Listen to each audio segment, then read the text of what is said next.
അൻസിബയ്ക്കെതിരെ മാനനഷ്ടത്തിന് case file ചെയ്യും. ലക്ഷ്മിപ്രിയ. നടി Ansiba ഹസനെതിരെ മാനനഷ്ട case നൽകുമെന്ന് നടി ലക്ഷ്മിപ്രിയ. അൻസിബ അടിസ്ഥാനരഹിതമായ കാര്യങ്ങൾ പറഞ്ഞ് വിവാദം സൃഷ്ടിക്കുകയാണെന്നും ലക്ഷ്മിപ്രിയ മാധ്യമങ്ങളോട് പ്രതികരിച്ചു. ഇതിന് പിന്നിൽ കൃത്യമായ അജണ്ടയുണ്ടെന്നും അവർ ആരോപിച്ചു. അൻസിബ വിചാരിച്ചാൽ തകർന്നു പോകുന്ന ഒരാളല്ല ലക്ഷ്മിപ്രിയ. അമ്മയെന്ന സംഘടന തകർക്കാനും കുറച്ചു മനുഷ്യരെ ബലിയാടാക്കാനും വേണ്ടി അൻസിബ കരുതിക്കൂട്ടി ചെയ്തതാണ്.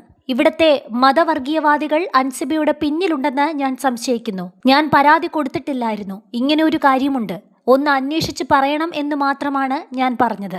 ഒരു പരാതി വ്യാജമാകുന്നത് എങ്ങനെയാണ്?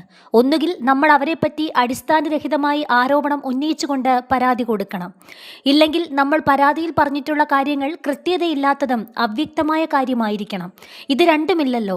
അൻസിബയിൽ നിന്ന് എനിക്ക് നേരിട്ട കാര്യം ഞാൻ പറയുക മാത്രമേ ചെയ്തിട്ടുള്ളൂ. അൻസിബയുടെ കൂടെ വർഗീയ ശക്തികളുണ്ടെന്ന് ഞാൻ ബലമായി സംശയിക്കുന്നു. ഈ ആരോപണങ്ങളൊന്നും മറ്റൊരിടത്തും ഉന്നയിച്ച് ഞാൻ കണ്ടിട്ടില്ല. ഡിസംബർ 10 എനിക്ക് മെസ്സേജ് അയക്കുന്നു. ഞാൻ പരാതി കൊടുക്കുന്നത് ജനുവരി 22 ജനുവരി ആദ്യവാരത്തോടു കൂടിയാണ് ഞങ്ങൾക്കിങ്ങനെ ഒരു ഓഫർ വരുന്നതും അൻസിബ അതിനെ എതിർക്കുന്നതും. എൻ്റെ പരാതി വെറും 4 വാക്കുകളേ ഉള്ളൂ. അതേക്കുറിച്ച് നീ അന്വേഷിക്കൂ എന്നാണ് അൻസിബയോട് ഞാൻ പറഞ്ഞത്.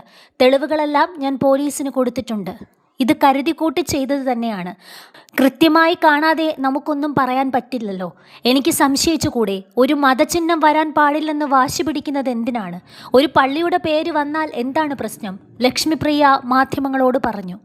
എൻ്റെ പ്രതിച്ഛായയെ ഇകഴ്ത്തുന്ന, എൻ്റെ സ്ത്രീത്വത്തെ അപമാനിക്കുന്ന രീതിയിൽ അൻസിബ സംസാരിച്ചു. 10 വയസ്സുള്ള മകളെ അപമാനിക്കുന്ന തരത്തിൽ അധിക്ഷേപിച്ചു. ലക്ഷ്മിപ്രിയ പറഞ്ഞു. തൻ്റെ ഭർത്താവിനെക്കുറിച്ചും മോശമായി അവർ സംസാരിച്ചു. അതേസമയം ലക്ഷ്മിപ്രിയയ്ക്കും വനിതാ SIക്കുമെതിരെ അൻസിബ ഹസൻ നൽകിയ പരാതിയിൽ കഴമ്പില്ലെന്നാണ് പോലീസ് റിപ്പോർട്ട്. തൃപ്പൂണിത്തുറ സ്റ്റേഷനിലെ വനിതാ SI രേഷ്മ അൻസിബയോട് മോശമായി പെരുമാറിയിട്ടില്ലെന്നും വിവരങ്ങൾ ചോദിച്ചറിയുക മാത്രമാണ് ചെയ്തതെന്നാണ് പോലീസ് റിപ്പോർട്ട്. വ്യാജ പരാതിയുടെ മറവിൽ ലക്ഷ്മിപ്രിയയും വനിതാ SIയും ചേർന്ന് തന്നെ മാനസികമായി പീഡിപ്പിച്ചു എന്നായിരുന്നു അൻസിബയുടെ പരാതി. അതേസമയം അൻസിബയ്ക്കെതിരെ ലക്ഷ്മിപ്രിയ നൽകിയ പരാതി ഗൗരവമുള്ളതല്ലെന്നും പോലീസ് പറയുന്നു.